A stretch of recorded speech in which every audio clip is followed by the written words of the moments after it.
cast your mind back to 2016. You're 13, you look like this, you've just got done playing a round of Overwatch, and Nintendo is like, hey, we're announcing a new console tomorrow, bitch. So suddenly your mind starts racing. Maybe it's the Wii U 2, maybe it's the 4DS, maybe it's a big black box with 1 trillion teraflops. But then you sit down to watch the reveal. And the dude pulls the console out of the console and takes it with him to play on a park bench? Like, what the fuck? Bear in mind, this was during the time of the 3DS, a thing with a max resolution of 240p. And now suddenly you're telling me that I can play Skyrim on a plane? You're telling me I can go outside and play NBA 2K18? And it has Mario on it too? I'm sold. Give it to me now. I don't care. I want the thing. Fast forward 5 years.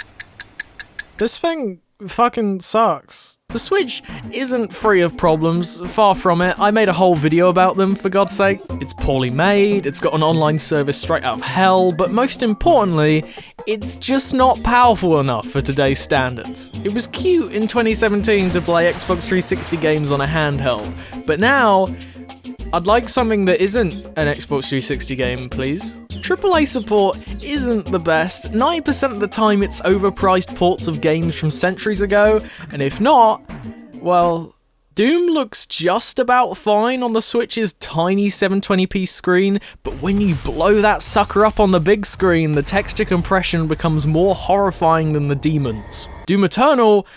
No, we're not even going to try that one. The Outer Worlds?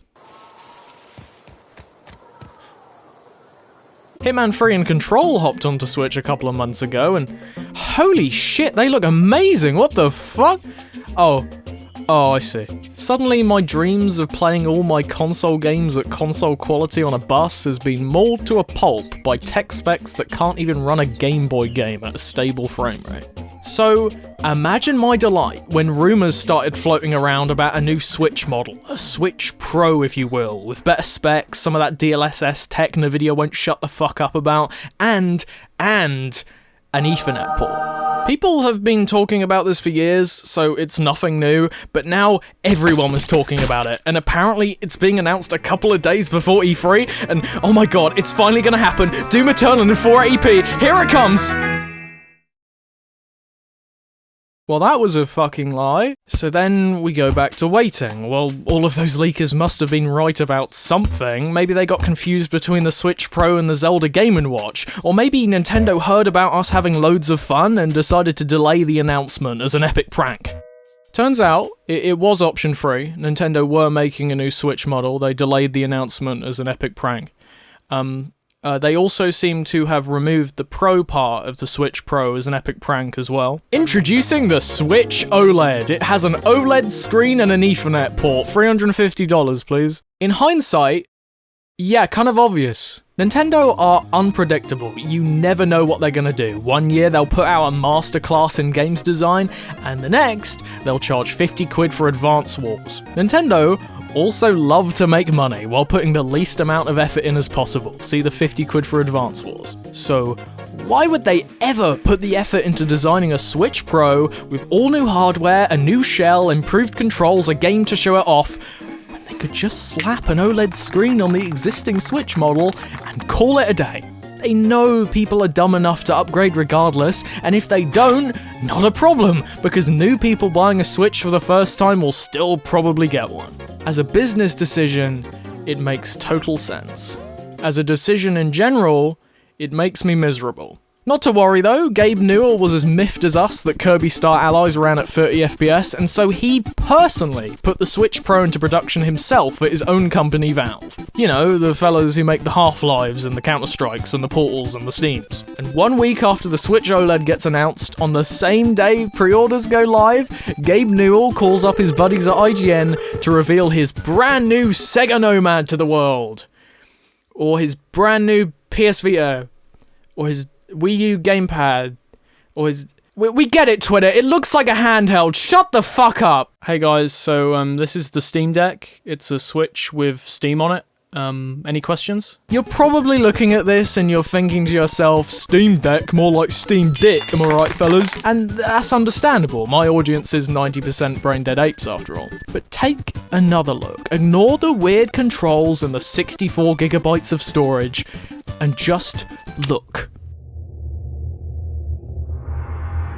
This thing is as powerful as a PS4 or Xbox One, potentially more powerful if you consider that it only has to run games at 720p, which means that every single 8th gen PC game should be able to run without issues. Jedi Fallen Order runs at high, Doom Eternal runs with textures that aren't comparable to the original Doom 2, and every single indie game on Steam will run without issues, hopefully. Right, you got that? Good, because there's a billion other things that are sick about this thing. You can dock it and connect it to a TV, just like a Switch. You can connect other controllers to it, just like a Switch. You can connect a keyboard and mouse to it, unlike a Switch. There's Bluetooth for headphone support, unlike a Switch. A touchscreen, like the Switch. Some back buttons for the people who like that sort of thing. Touchpads if you really, really want to play Dota 2 on the bus. A gyroscope for those precise headshots. SSD storage because fuck it, more features.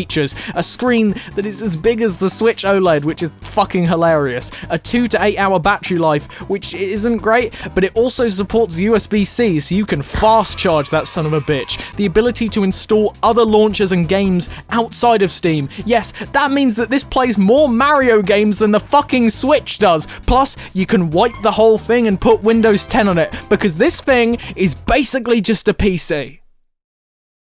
And it's only 40 quid more than the Switch OLED. Remember like 2 minutes ago when I was talking about what I wanted the Switch to be, with console games at console quality on the go? Well, this is that. You can run Control on this thing. Not a cloud version of Control, no, the actual game. It's not neutered or nerfed in any way, it's just Control on a fucking tablet. I feel like I'm 13 again watching the Switch reveal, but this time it's for real. Not a joke, not a haha, just kidding, here's a launch title that can't hit consistent frame rate. Here it is, the actual thing.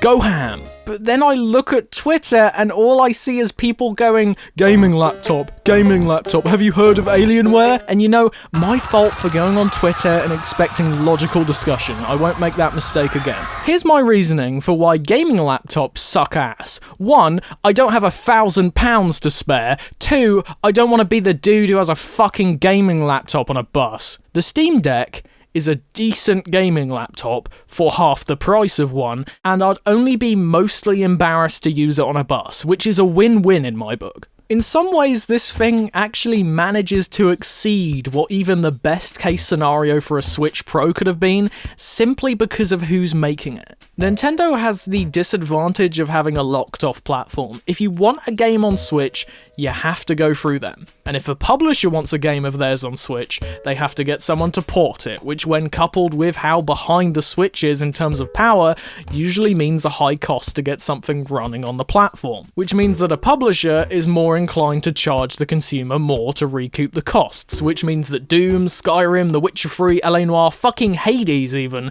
all cost more than they would on PC, which means that me, someone who never leaves the fucking house, is way more inclined to buy a game on Steam instead of on Switch, which means that my Switch has been looking sad for the past 2 months. So now think about that, and now think about how this thing now has my 600 plus game Steam library on it. This thing can run Red Dead 2!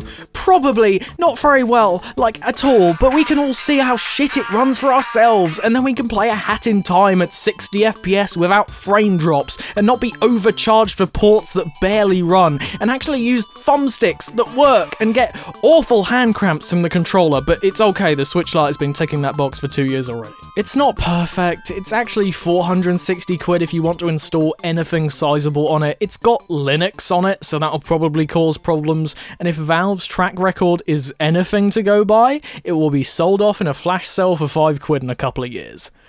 But it's better than an Ethernet port.